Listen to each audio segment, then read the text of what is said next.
এই নিরীহ জামাত বেচারাদের বিরোধিতা করা যেন আমাদের ঈমান ও আমলের অংশ হয়ে গেছে। ইসলামী দলের প্রার্থী হিন্দু আবার হয় কেমন? এটা কেমনে সম্ভব?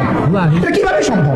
হুজুর আমাদের আকাবির, কিন্তু হুজুর আমাদের শ্রদ্ধেয়, আবার আমার হলো আত্মীয়, আমার শ্বশুরের ভাইরা হয়। কিন্তু যে কোনো বিষয় গ্রহণ তো আত্মীয়তার ভিত্তিতে না, বরং দলিলের ভিত্তিতে। আপনি দেখেন হুজুরের বুঝে আসে না হিন্দুকে নমিনেশন বা জোট করলে সমস্যা। আচ্ছা, সিরাতে ইবনে হিশামের বর্ণনায় যেখানে 503 থেকে 507 নম্বর 1 নম্বর খণ্ডের স্পষ্ট বলা হয়েছে যে ওয়া ইন্নাল ইয়াহুদ মিন বানি আউফিন উম্মাতুন মাআল মুমিনিন, বনি আউফের ইহুদিরা মুমিনদের সাথে আরেকটা জাতি, অর্থাৎ এটা রাজনৈতিক কমিউনিটি।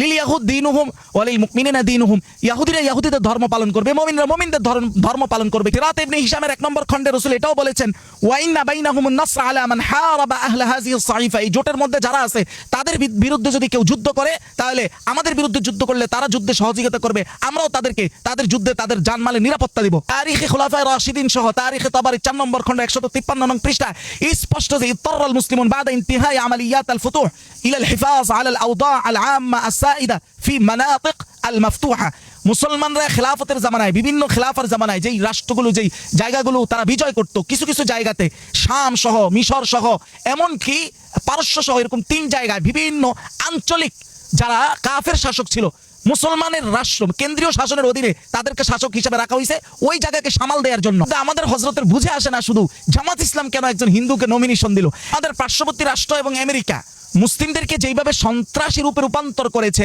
মুসলিম শাসনকে যেইভাবে এক উগ্রতা হিসেবে তারা দেখিয়েছে, এখন তারা তো ভয় পায় আমাদেরকে।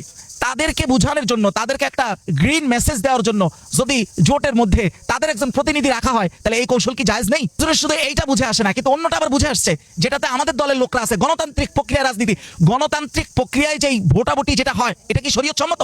এটাই তো শরীয়ত বিরোধী। কিন্তু ওখানে আবার এটা বুঝে আসছে গণতান্ত্রিক প্রক্রিয়াকে যদি শরীয়ত বিরোধী হওয়া সত্ত্বেও সেটাকে যদি আমরা কৌশল হিসাবে নিতে পারি, আর এটাকে আমাদের দলের লোক কৌশল হিসাবে নিছে, এই জন্য এটা ঠিক আছে। যেই কৌশলটা আমাদের দলের বাইরে অন্য কেউ নিছে, ওটাই শুধু শরীয়ত বিরোধী হয়। আপনি বলেন তো, হুজুর তো খেজুর গাছের প্রচারণা করছে, খেজুর গাছ কাদের সাথে? আমাদের আরেকটা দলের সাথে জোট করে গণতান্ত্রিক প্রক্রিয়া তারা যে নির্বাচন করেছে, ওইটা আপনার কিভাবে বুঝে আসলো? ওটা ছিল শরীয়ত বিরোধী হয় না? যেমন গণতান্ত্রিক বর্তমান প্রক্রিয়ায় একজন আলেম, ফাসেক, অজ্ঞ সবার ভোট সমান, এক ব্যক্তি তো এক ভোট। অথচ শরীয়ত কি বলে? সূরা জুমারের 9 নম্বর আয়াত আল্লাহ বলেন কুল হাল ইয়াস্তাউিল্লাযীনা ইয়ালামুনা ওয়াল্লাযীনা লা ইয়ালামুন, যার জ্ঞান আছে আর যে অজ্ঞ, তার ভোট, তার চিন্তা, দুইজনের পক্ষ থেকে আসা সিদ্ধান্তের মান কখনোই সমান না। ওইটা শরীয়ত বিরোধী গেছে, ওইটাও বুঝে আসছে ওনার। বর্তমান গণতান্ত্রিক প্রক্রিয়া যে বেশি ভোট পাবে সে বিজয় হবে, এটা সর্বনয় মানে নাই, এইটা আমাদের জমিয়ত মানে নাই, ওটা বুঝে আসছে। অথচ শরীয়ত কি বলে?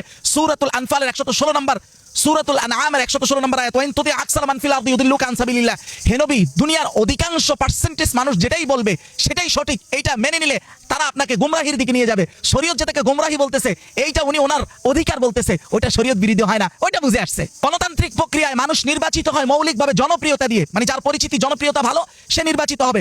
অথচ শরীয়ত বলে নেতৃত্ব আমানত যোগ্য ব্যক্তিকেই দিতে হবে, সে পরিচিত হোক অপরিচিত হোক। যেখানে সহিহ বুখারী 6496 নম্বর হাদিস, রাসূলুল্লাহ ইযা দুইয়াতিল আমানাতু ফান্তাযিরি সাআ, যখন আমানত ধ্বংস হতে থাকবে কিয়ামতের অপেক্ষা করে। রাসূলকে বলা হলো আমানত কিভাবে ধ্বংস হবে? রাসূল বলেন ইযা উসিদাল আমরু ইলা গায়রি আহলিহি, অনুপযুক্ত ব্যক্তিরা যখন দায়িত্ব পাবে তখনই আমানত ধ্বংস হবে। গণতান্ত্রিক এই প্রক্রিয়াটা শরীয়তের বিরুদ্ধে, ওইটা আবার ওনার বুঝে আসছে। তারপরে হচ্ছে এই গণতান্ত্রিক প্রক্রিয়া নির্বাচনের মধ্যে দেখেন পদ পাওয়ার জন্য আগ্রহী হওয়া, নিজেই নিজের প্রচারণা করা, ক্ষমতা চাওয়া মানুষের কাছে, এটাও শরীয়ত বিরোধী। সহিহ বুখারীর হাদিস, সহিহ মুসলিমের হাদিস, রাসূলুল্লাহ আব্দুর রহমান বিন সামুরাকে স্পষ্ট বলেছেন লা তাসআলিল ইমারা, তুমি নিজে পদ চাইবা না, তুমি নিজে নির্বাচিত হতে চাইবা না। মানুষ এমপি প্রার্থী নিজেই নিজের প্রচারণা করে, এটাও শরীয়ত বিরোধী ছিল। কিন্তু এটা আবার ওনার বুঝে আসছে, শুধু জামাতেরটা বুঝে আসে না। এই প্রক্রিয়া নির্বাচনে মানুষ যদি একজন অযোগ্য ধর্মহীন ব্যক্তিকেও চায়, তো সেই ক্ষমতায় আসতে বাধ্য, বা তাকেই ক্ষমতায় দিতে হবে। অথচ আল্লাহ তাআলা সূরা কসসের 26 নম্বর আয়াতে বলেন ইন্না খায়রা মান ইসতা'জারতাল কাউইয়ুল আমিন, যে আমাদের শাসক হবে, আমরা যার আশ্রয় চাইবো, সে আমাদের চাইতে বিশ্বস্ত হবে, সে আমাদের চাইতে শক্তিশালী হবে। এটা হলো শরীয়তের মূলনীতি।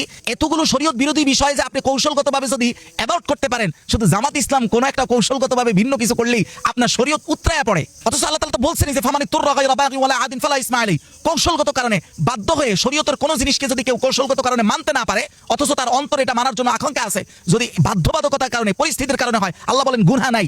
সেই জায়গা থেকে আমরা তো আপনাদের গণতান্ত্রিক প্রক্রিয়া নির্বাচনকেও অ্যাপ্রিশিয়েট করি, তাদেরটাকেও করি। কিন্তু আপনি যে শরীয়তের দোহাই দিয়ে তাদেরকে ইসলামিক দল বলবেন না, তাদের চেহারা আপনি দেখতে চান না, তো একই মূলনীতিতে আপনিও ইসলামিক দল হন না। ইসলামিক দল যদি আপনি শরীয়তের দোহাই দিয়ে বলেন, তাহলে আপনি গণতান্ত্রিক প্রক্রিয়া নির্বাচনিত করার আপনার জন্য জায়েজ নাই।